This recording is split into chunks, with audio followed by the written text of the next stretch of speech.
dig? What it do, man? Y'all know what it is already. It's your boy D, and welcome to the channel. And my line, though, man. Watch who you know, and know who the hell you watch. Let's get it. Subscribe, subscribe, subscribe. The warriors address it, lace up, regain order. The boss comes first, the rest is added on it. The warriors address it, lace up, regain order. The boss comes first, the rest is added on it. This next story is something close to me, and it's because I actually knew two of the fellas that's in this story. Now, it was a while back when this happened. So while I'm doing this little introduction, take a look at this book right here. So this is something that happened back in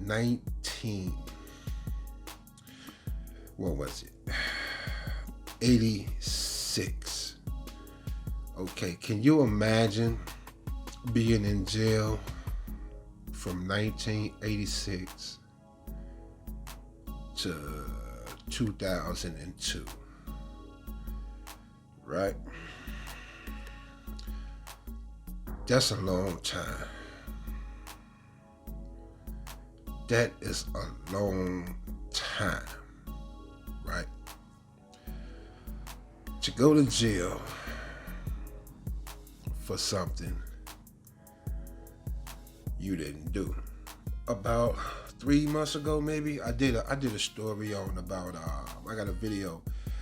Actually, only got 4 views back then, so y'all go check this out. It's called Where Candyman Really Took Place, and it was the story about Ruthie Mae McCoy.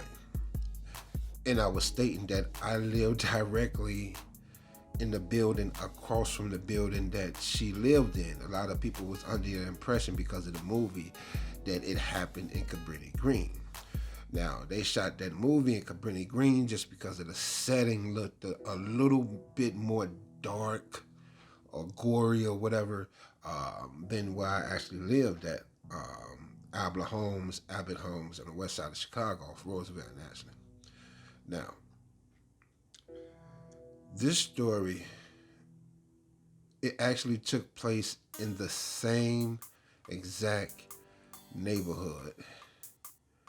And 2 of the guys that I know are from the same exact building that I'm from.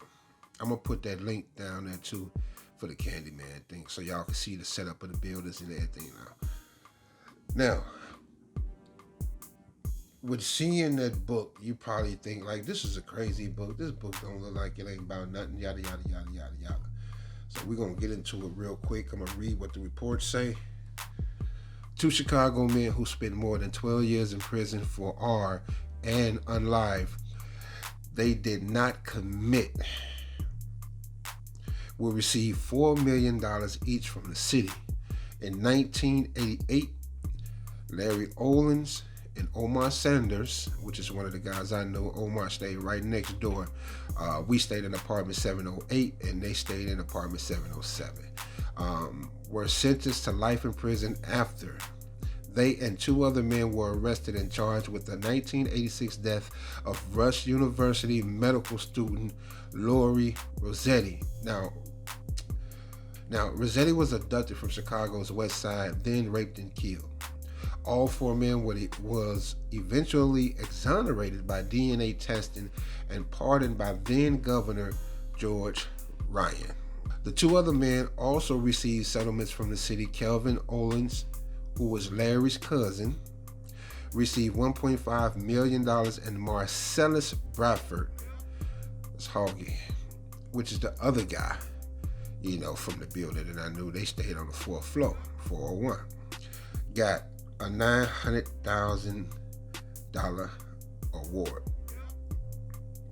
According to Jenny Hall, spokeswoman for the city's law department at this time, Sanders and Larry Ollins received larger settlements for 2 reasons. The amounts were recommended by a federal mediator, and the 2 were only charged in the case after Bradford and Kelvin Ollins implicated them in their confessions to Chicago police. Bradford and Kelvin Ollins, who received reduced sentences for agreeing to testify against Larry Ollins, maintained that their confessions were coerced. Now, the criminal justice system did finally work, said Alderman Tom Allen, who represented Sanders at his criminal trial. It was through DNA evidence that these gentlemen finally got their lives back. Allen had filed a motion during the criminal trial asking for DNA testing. The motion was denied. Now, in 2004, Eddie Harris and Dwayne Roach pled guilty to the rape and murder of Rossetti after DNA testing confirmed their guilt. Okay, so now I'm going to go over to Northwestern, and I'm going to read particularly about Marcellius Bradford, which is that's Hoagie, the one I said stayed on the 4th floor. Actually, he stayed in the apartment where we ended up living in when we left Chicago, went to Milwaukee, and came back. So we were staying in 708 before we went to Milwaukee. I was about 11 years old there. And then 2 years later, my mom's moved back, and we moved back to the same neighborhood, to the same building, and we ended up moving into apartment 401, which is the apartment that Hoagie stayed in, which is Marcellus.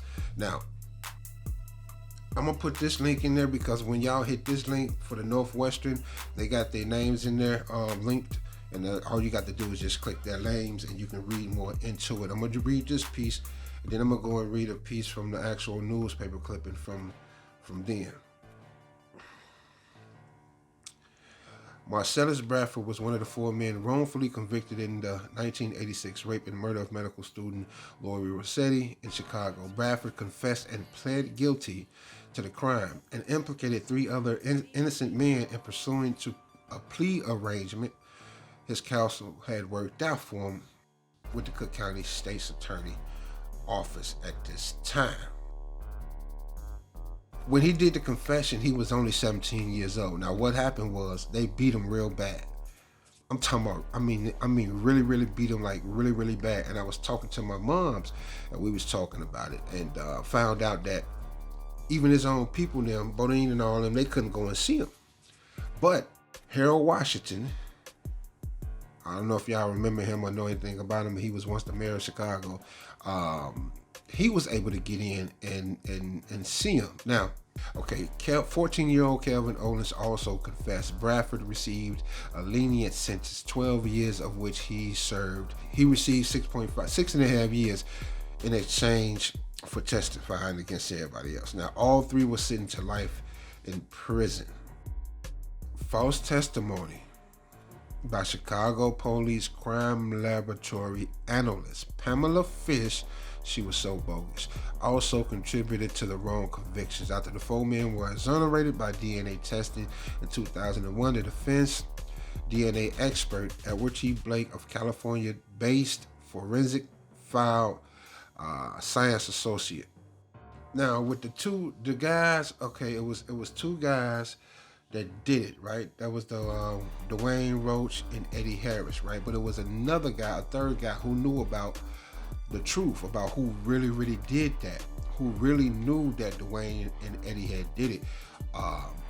Speaking to my OG, she like, well, maybe it had been on his heart all these years, you know what I mean? And he decided to say something or whatever about it.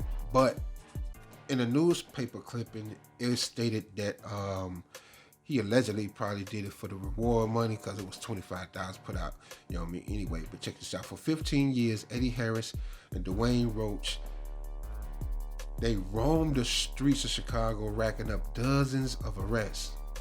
Now, in those same years, 4 other men lived with the 1986 rape and murder of Lori Rossetti on their heads until DNA tests cleared them in December.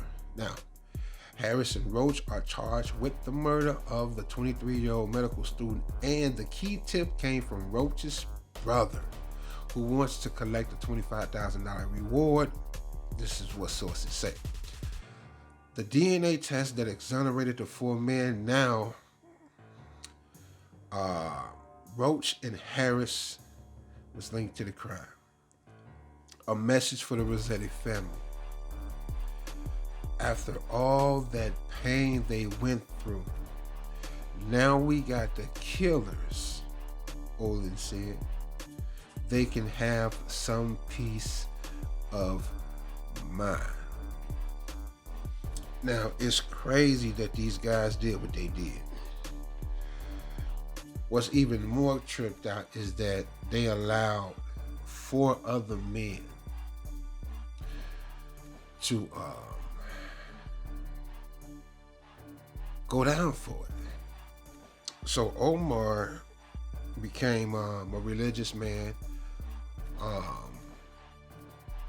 You know, he took that money and did well with it. Now he's living somewhere in Illinois, and he's doing okay. You know, married and everything. But as far as Hoggy, I'm not sure what Hoggy is. And one of the other 2 guys, and one of them was like mentally unstable, which is crazy because you would think that doing an investigation, you can see that, you know what I mean? And if you can't look at somebody and tell that they off balance, and not trying to say it in a mean way, you can listen to them talk and tell, you know what I mean, that some just ain't, you know, all the way right. Either way it go, the guys got out, you know what I mean? Salute to any and everybody that had anything to do with the DNA testing on a positive level, the people that made up the DNA testing system, the one guy for coming forward and actually saying, you know, that he knew that Dwayne and Eddie had did this, you know what I mean, to get them out. And to the family, you know, if they ever hear this, of Lori Rossetti, my condolences and prayers go out to y'all, as well as the 4 gentlemen who was involved in the case, who didn't do it. I wish everybody a lot of peace and prosperity, and hopefully they can continue on through life comfortably, you know. But I know it's going to take some time, probably even longer than the time that they had actually spent in jail, to get past it. But I do know that Omar Sanders, who is now Omar Muhammad, I do know that he keeps this young lady in his memory, you know what I mean? And I know he'll never forget about her, because you got to think about it. You in jail for something that you didn't do, and then it's like there comes an attraction, you know, not in no like menace type of way, but it's like you connect with that person that happened to, in this case Lori, you know, knowing that you didn't do it, and you wondering, you know, after hearing the details of what they did to her, you know what I mean? I don't want to talk about the details right now, but you know, the stuff, you living with that in your mind in a little small room that you have to call home, knowing that you didn't do that. So more and more you visualize how this played out, and you get to thinking like, how can somebody think it was me? I did this, you know what I mean? Or we did this. But this was on my heart to do. I just had to do this. This was something that I wanted to talk about for a long time. Even before I called myself becoming a YouTuber, you know, because I was really too young to understand at the time, like, what all this meant, you know, your next door neighbor disappearing and you don't see him no more. And the next time you hear about him in a story like this or something like this. So what I'm saying is, people, man, it's wrong to allow somebody to go to jail or be punished for something they didn't do. And you know they didn't do it because you're the person that did it. That's very, very wrong. That is so wrong. And to snatch up a woman or a girl, kid, whatever the case may be, to take pleasure from someone ain't cool at all, because there's so many chicks out here right now that you can groove with just off the strength of you letting them hang around you. Just y'all live right in life, man. That's the best thing going right now, because anything that you do wrong, it surely will resurface. and it's gonna do a 360. Karma is real, and she don't play no games. Am I lying though?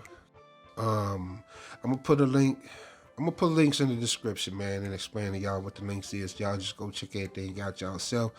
And as always, man, love the life that you live and the loyalty that's within it, man. Y'all know what else to do. Peace. I'm out. Subscribe, subscribe, subscribe. The warriors address it, lace up, regain order. The boss comes first, the rest is added on it. The warriors address it, lace up, regain order. The boss comes first, the rest is added on it. The warriors address it, lace up, regain order. The boss comes first, the rest is added on it. The warriors address it, lace up, regain order. The boss comes first.